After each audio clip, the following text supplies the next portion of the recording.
So I do Yeah. find it quite hard because for me, I'm not interested in making a didactic film where I'm smothering you with Right. information.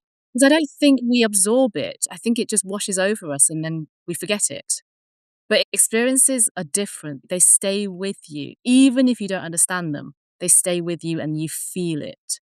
And I think that's what I want to do for the audience, not to cover them with lots of information that they're not going to remember Right. anyway, but actually just give them an experience that maybe changes them and gets them to think about something a little bit deeper than they would normally.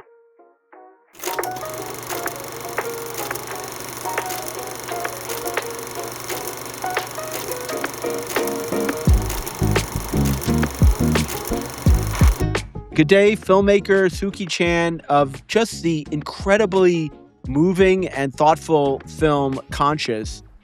Suki, how are you today? I'm great, thank you. Thank you. How are you? I am well. I was just blown away by your film. When you're watching documentaries, you're used to a certain rhythm to them, and like maybe you'll study the characters, and it does study characters in Conscious, but it does it from a way like an intellectual. The best way I thought to describe it was you do it from the intellectual dimensions of dementia, like you're trying to understand what happens when you make that transition. Like, how did you decide to work on a film at such a higher level than what we normally see from a documentary? I didn't set out to make a film that was at such a high level for documentary. I made the film in the way that feels the most natural to me as an artist. And Hmm. having worked for a couple of decades on making films, I'm interested to take the audience on an immersive journey. And I want to give them a first person perspective.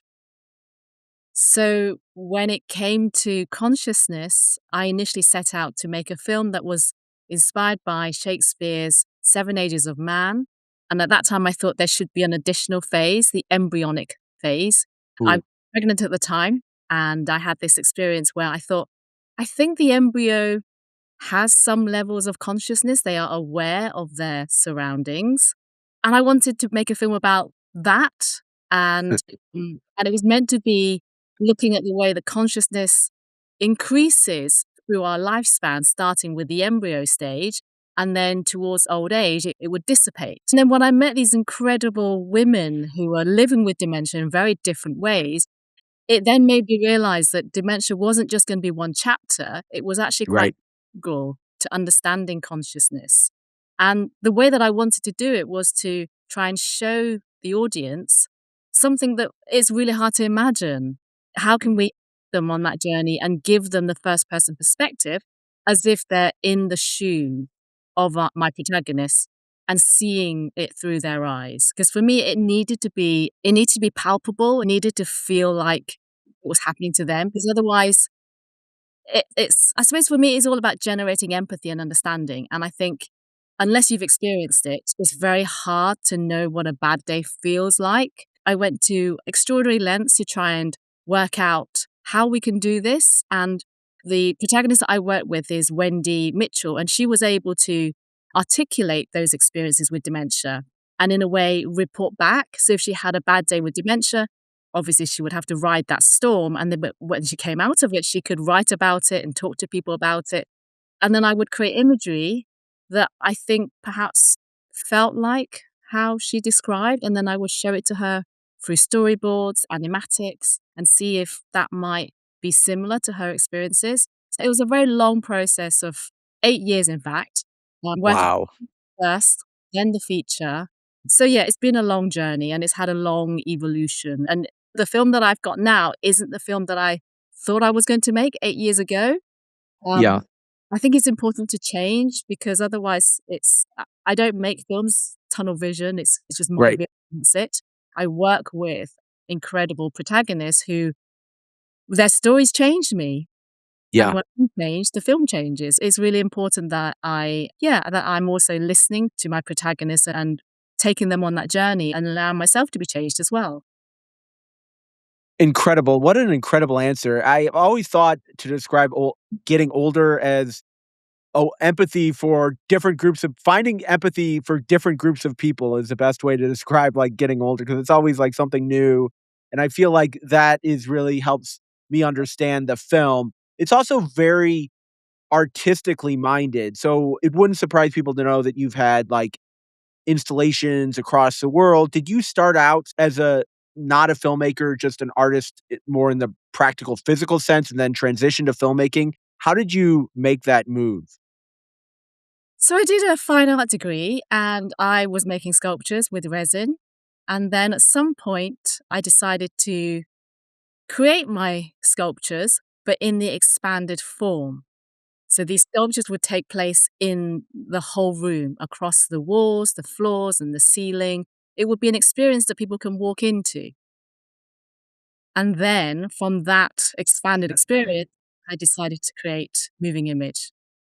Because for me, it's something that can unfold over time. Mm. And I think people always describe my sculptures, my installations as being cinematic and working with lights and shadows. It was very, yeah, it felt natural to move into moving image. It gave me a lot of freedom to work in time as well, not just thinking about three dimensions and how the audience interacts with your work and how they might perceive something. I could really direct their perception and get them to look at something in a way that maybe they wouldn't do normally. And you're just it feels like the film is operating on this higher level. So when you go back and watch it and or maybe people that know you, know your art, is it something that they notice as well in your film that, like just I'm thinking of the beginning and how it ended, just, like, the time you spent just showing, like, the brain and just how the patterns and it just felt very artistic. Obviously, that was intentional, and people have said your art reflected cinema. Is that something that people continue to say when watching this film? Like, "Wow, Suki, you really are continuing your art just in a different medium." Yeah, absolutely. I think it's got my signature style on it. Even though I'm working sculpture, installation, and now moving image, it's Right. about the exploration of patterns. What are the patterns that are being shown here? So I show you the micro and the macro. So you see these micro shots of the architectures of the brain and how they look like these Yeah. branches or river tributaries. And then I show you these river tributaries that look like branches. And so there's this play of scale. And sometimes you're not sure what you're looking at. Are you looking at Right. something this small? And it's only later on that maybe you get some references to pathways, like real paths, that then you realize, this is actually a road and it's huge. So it's playing around with those scales. And actually, a lot of the patterns that we see in nature are within us. So for me, it's a reminder to ourselves that we have these extraordinary patterns within us. We are part of nature rather than a part of it. So it premiered at CPH Docs this past week. When you're watching other documentaries, do you feel like the medium of documentary has gone to an elevated place where conscious is like something that is more common to have this kind of artistic documentary? Is that something you've noticed in the medium? It's tricky because I do see a lot of documentaries where I feel like it can be more didactic than my approach. And sometimes Yeah. people will say to me, "How come we don't see the brain? How come you're talking about consciousness and we don't see the brain?" I thought Oh that my god.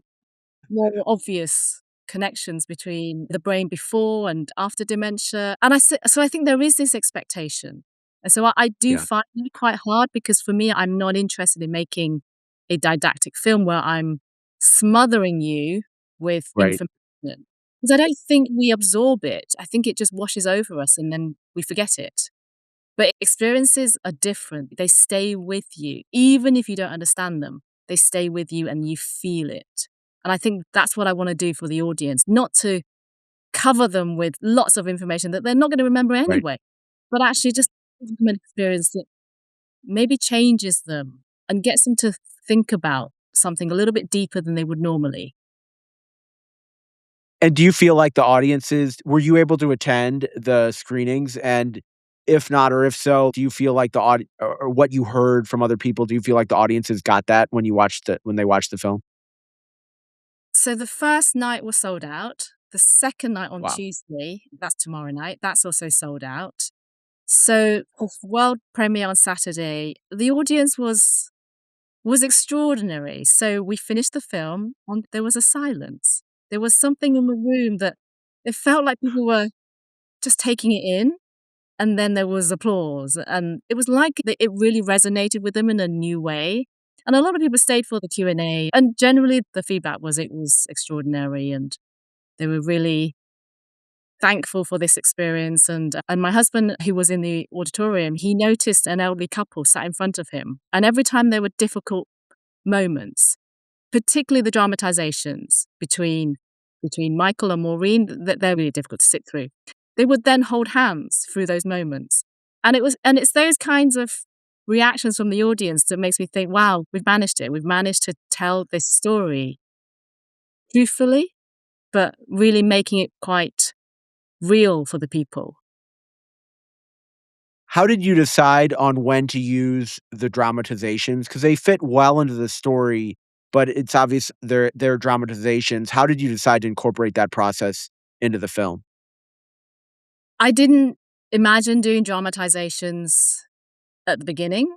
It became something that we needed to do because some of my protagonists, they died, and so it wasn't possible to film. So, for example, Peggy, we were meant to be filming with her, and she died quite suddenly, and it was really sad when that happened because we'd had the shoot planned that on this particular date, and that we all thought that she was going to be there. In the end, we ended up filming her empty room in the care home, and that was really difficult because it was days after she had passed, but it still felt like she was there in the space. Yeah, and then I think after that, I decided to go more into her history, what it was about her past that dementia took away and that she was happy about. Her story is so incredible that when I first met her and I asked her, "How is life for you lately?" She said, "I'm no longer afraid." So I really wanted to understand what was it in her childhood that she was afraid of and fearful of, and that dementia has finally released her from.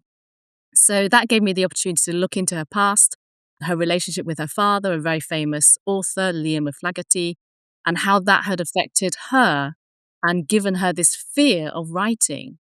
And so it became a necessarily means of telling her story that we decided to do the dramatizations.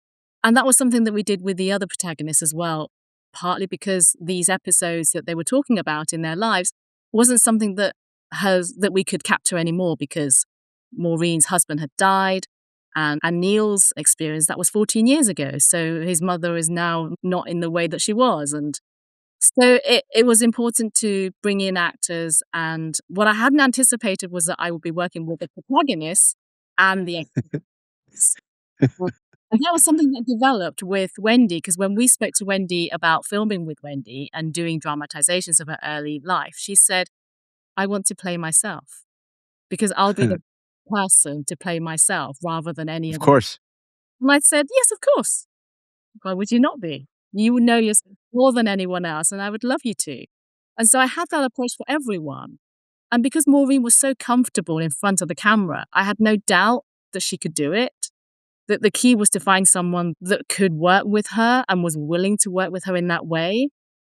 It's quite challenging to ask an actor to work with a non-actor, someone that is so deeply involved in the story. So not every actor likes it, but we found one that truly embraced this process. And he said it was one of the hardest things that he's done in his I career. And bet. he's a prolific actor, so it was incredible that he took on the challenge. There wasn't that much material of Michael. There was some photographs and luckily some audio recordings that was recorded by Maureen late at night one evening when he wanted to go home and he didn't understand why he was in this strange space. And the way that he spoke, I think that really helped Sam Dale to embody that essence of Michael. And he did it really well. He did it so well that Maureen and her daughter said, he really did. He really did seem. And so it was really beautiful. It was really wonderful how these things came together on set. And it fits so well in the picture because I know sometimes you watch documentaries and the dramatizations can take you out of it, and it does not happen that way at all here. It's just phenomenal filmmaking. So you weren't alone in making the film. You worked with some great team members, Michael Ellis, editor, Chris Parks, visual effects cinematographer. And I don't know, I looked at their IMDb and it didn't look like they've done a ton of documentary work. So how were you able to convince people that were doing a lot of narrative work that to work on a documentary, and it's just so phenomenal, the teammates that you brought into this film. I don't think any of them saw this film as a documentary. Right. For Michael Ellis, he saw this as an art film. He saw this Yeah. as, "This is an extension of your filmmaking." And he really liked my earlier works. Yeah, for him, it was very organic with Michael Yeah. Ellis. So the story was I needed a DCP made, a digital cinema package. And as an artist, often you don't have that much money. So I was trying to see who I could get on board to help, but not for the feature, obviously, for a short film of mine for Right. him. And I had a couple of quotes, and then Teresa, my gallerist at the time, who's also a producer for this film, she said, "Why don't you speak to Michael?" Gave me his details. And I spoke to the two other people, and I got quotes, got an idea of how long it would take. And when I spoke to Michael, Michael was different. He was older. He was very soft, very gentle. There's something about his voice that I really liked to listen to. And he would say something like, "Oh, I don't know how we would do it. I'd need to look into and research for you." And I was thinking, wow, this is super vague. What's going on here? And he said, "So how long do you think it's going to take and what do you think the cost is going to be?" And he said to me, "I'll do it for friendship." Ah, That's when I thought, okay, that's really, wow, that's incredible. And then when I got off the phone to Michael, I then called Teresa and said, "Who is this person?" Because he said he'd do it.